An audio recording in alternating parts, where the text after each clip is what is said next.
Hi everyone, I'm Gary Null, and this is a continuation of our Classroom on the Air, exploring issues that can impact in a very positive way our health, our happiness, and our longevity.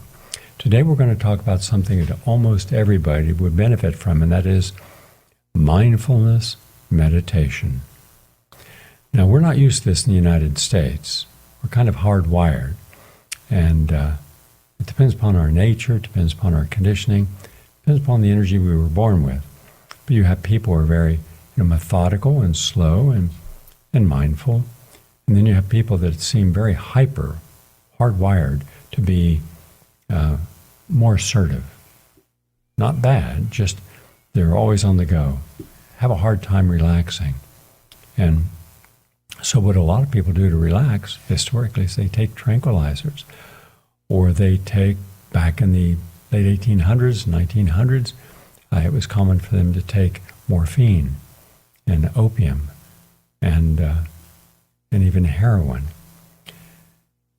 Unfortunately today, because of all the stress that we're under, and legitimate stress from a lot of different situations, some we can handle and some we can't. Not everything is within our control. Circumstances that we're in, where we live, which state we're in, what kind of rules they have, our income, our ability to maintain a quality life, all that impacts how we feel. So our body-mind is very connected, and therefore there's a body-mind therapy, and it's increasingly popular as approach to healthcare that emphasizes the connection between the mind and the body and the impact of this connection on overall physical health and psychological well-being. It's an approach that recognizes that the mind and body are intimately interconnected, and that by addressing both aspects of our being, we can experience greater health and vitality. One of the key disciplines of body-mind therapy is mindfulness meditation. Mindfulness meditation involves paying attention to the present moment without judgment and without distraction, in a non-reactive way, in order to cultivate greater awareness and insight. For strictly medical and psychological reasons, it is a method to develop greater awareness of one's thoughts and feelings and bodily sensations, and can be an effective way of reducing stress and anxiety. It improves your mood, and it promotes a sense of calm and relaxation. The practice has its roots in Buddhist traditions, and in recent decades has been adopted for secular context, and mindfulness dates back thousands of years to the teachings of the historical Buddha, and Buddhist texts describe various techniques for cultivating present moment awareness and being mentally clear, knowing where you're at, being cognitive, I'm here. What's in this environment? Being able to sense your environment, the sounds, the smells, the feel, the temperature. When you're looking at someone and they're talking, pay attention to what they're saying. And from what they're saying, what is essential? What is important? What is the message? What are they trying to convey? When you're calm and not judgmental, you can take everything in, decide what is of value, and let the rest go. So these techniques were designed to help practitioners overcome suffering and attain a state of inner peace and liberation. In the late 1970s, John Kabat-Zinn pioneered the field of mindfulness-based interventions for medical and psychological conditions. Zinn is a professor emeritus of medicine at the University of Massachusetts Medical Center and the creator of the mindfulness-based stress reduction program, which has been used to treat a variety of medical conditions: chronic pain, cardiovascular disease, cancer, anxiety. And today it's the most popular form of mindfulness meditation in a strictly secular context. The program has since been adopted for use in a variety of settings, including hospitals and clinics and community centers, and has been studied extensively in clinical trials. Many healthcare providers now include mindfulness-based interventions as part of their treatment plans. Buddhist meditators and experts in mindfulness meditation often speak about being in the flow. And those of us who are athletic talk about being in the zone. For example, once I was going on a lecture. I was doing frequently 2 lectures a day, one around 3 o'clock or 2 o'clock after my radio show, ended at 1, and then one around 7 o'clock in the early evening. That gave me a chance to do a lecture for an hour, and then to get back to my normal, going back to the Tri-State Healing Center, or going out with friends, whatever I chose to do, or going to the laboratory and doing some research at night. But I didn't know where I was going. I had so many lectures. I did thousands of lectures. And one evening, a car came, picked me up, and I just went into a nice, relaxing state. It was over New Jersey. It was a little longer ride than normal. Normally, I'd be within an hour of the city. This about an hour and a half. Got there and got out, and some guy was there to meet me and said, okay, we are packed. In fact, we're overcrowded. We don't have enough room. So I said, well, let's see if we can't solve that. We can't solve it. We just don't have the chairs. I went in and I took a look from backstage, and I said, this is a huge stage. Why don't I go in front of this stage on the ground and let all these people just set up some folding chairs and let them sit here? Oh, okay. Yeah, and so everybody had a seat. It started about 15 minutes later, but nobody cared. And then they pound on that music, song war, and I come down the aisle. And then I realized how many people were there. There were thousands of people there. It was one of the largest venues and performance venues in New Jersey. And so I get up in front of the audience, and there was someone with a big smile on her face, and she said, what are you going to talk about? I said, I have no idea. And so I had my microphone on. The audience looks and says, what, you have no idea what you're talking about? I said, I never do. I never know what I'm going to say. I don't have any notes or podium. I'm here for one reason, to inspire you to think differently and deeper on topics that can liberate you, liberate your authentic self. And so what are the issues in your life you'd like to leave here with some answers to? And so people start holding their hands. I must have taken 50 issues. And I said, let's start there. And then I just began to talk. 3 hours later, I finished. I have no idea what I said. I was in the zone. I was connected. There was a wave of energy between myself and the audience. People were laughing and having so much fun with the whole event. And afterwards, we had 5 cameras set up. And I didn't even know this. Is someone in my office said, why don't we go out there, since it's going to be a big venue? They didn't tell me. We'll film it. Maybe you can use it. And that's a documentary that I have called Living in the Moment. And literally, we're all living in the moment unless we live in the past. And when we live in the past, all we have are the virtues or non-virtues of the past. The best of the moments, the worst of the moments. And we keep regurgitating these instead of being present for where we're at now. If I'm present now, I have some understanding of what I have to do, the choice I have to make, and making the right choices to go forward in anything I do in the future. If I'm living in the past, the likelihood is I'm going to take the past right into the future. So what changes? Nothing. Where's the newness? Where's the vitality?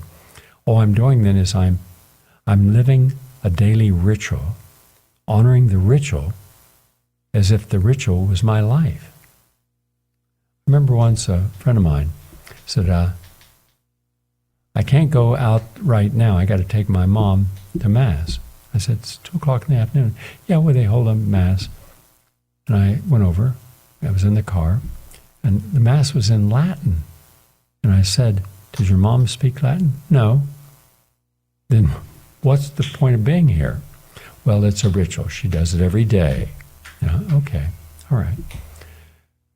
Well, I don't just believe in doing daily rituals. There has to be some responsibility to it. How am I gaining from this ritual, this responsibility to myself? So mindfulness allows you to see where you're out of balance. You feel it, you sense it, you see it, and then you go into balance. And with this deeper state, the flow, the Buddhists call it, or being in the zone, as others of us call it, You're suddenly present, completely 100% open. It's like you're in a dimension between two worlds, the ethereal world and the physical world. And there's just this wonderful feeling, and boy, do we really do well.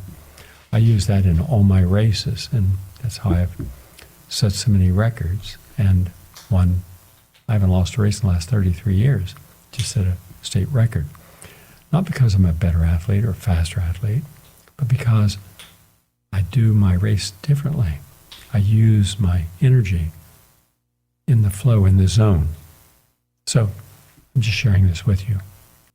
In the flow, this is a state of mind characterized by complete absorption and engagement in an activity, often accompanied by a sense of energized focus and enjoyment. It involves the cultivation of present moment awareness and the ability to tune out distractions and negative thoughts. That negative thought, go. Negative thought, go. Fear, go. Uncertainty, go.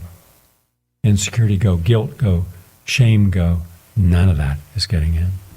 Now, what do I want in? And during meditation, the mind may naturally wander. But as practitioners become more experienced, and you do this, you'll find it easier to stay focused and remain in the present moment for longer periods of time. And when this state of deep concentration is achieved, you'll experience a sense of calm and clarity and inner peace. You won't fear a crowd. After all, take the average person doing a lecture, and suddenly they don't know anything about the venue, they don't know who the people are, they don't know what the people want. And you step out to a stage and there are thousands and thousands of people. You'll see this when you see the video. And you have no notes. None. You're going to go into a panic because it breaks your routine. You no longer feel you have control over the situation. We're just the opposite. I simply said these people came because they want to share, or they wouldn't have come. So we're friends. And with friends, just be relaxed and be yourself. Have fun. They're going to forgive you if you make a mistake. Just let your humor out. Just be at grace. So that's what it gives you: calm, clarity, and inner peace. And eventually you'll begin to experience being in the flow throughout your daily activities. Research on mindfulness meditation has shown that it can help a range of both physical and psychological health, reduce stress, anxiety, improve mood, better sleep, relief of chronic pain, and even changes in brain structure and function. The mind-body relationship enhanced through greater mindfulness has been discovered to improve immune function and increase antibody titers against infection like the flu virus. Yes, mindful meditation enhances your immune system, and therefore you don't fear a cold, you don't fear a flu. You get your immune system up so you're better able to fight it. In one study with older adults, participants who completed this mindful program had significantly reduced expression of pro-inflammatory genes compared to the control group. Additionally, the mindfulness group reported reduced feelings of loneliness, which has been linked to increased inflammation and reduced immune function. Other research has shown that mindfulness meditation improves the overall quality of life in cancer patients and women with breast cancer, and reduces cardiovascular disease risks by relieving stress. Remember, stress hormones go up, your blood pressure goes up. Blood pressure goes up, your pulse goes up. Those are not good for your heart. You can also relieve asthma by restoring respiratory function. It improves patients' personal management of diabetes. So there are many resources available for individuals who are interested in learning mindfulness meditation. And these include mobile phone applications, online courses offering these techniques, and books such as Kabat-Zinn's Wherever You Go, There You Are. However, the best route to join a community that offers mindfulness meditation classes or attend a 2-week retreat at any of the many mindfulness or Buddhist centers. And there's a lot in California and in New York State. So you see, we could all benefit from being more mindful. Because when you're mindful, what someone is saying, you're actually hearing. And a lot of people don't hear or don't understand the context or purpose or meaning of a conversation, but they don't say anything. So it's important to be mindful. I want to thank all of you for listening. Go to GaryNull.com at PRN.Live. Monday to Friday at noon to 1 is my program. But go to GaryNull.com for all my articles, essays, investigative reports. It's all there. Or you can also go to Rumble and look under their Gary Null Film Library. And you can go to Odysee. And you can go to Gary Null YouTube. I'll look forward to sharing my next program with you.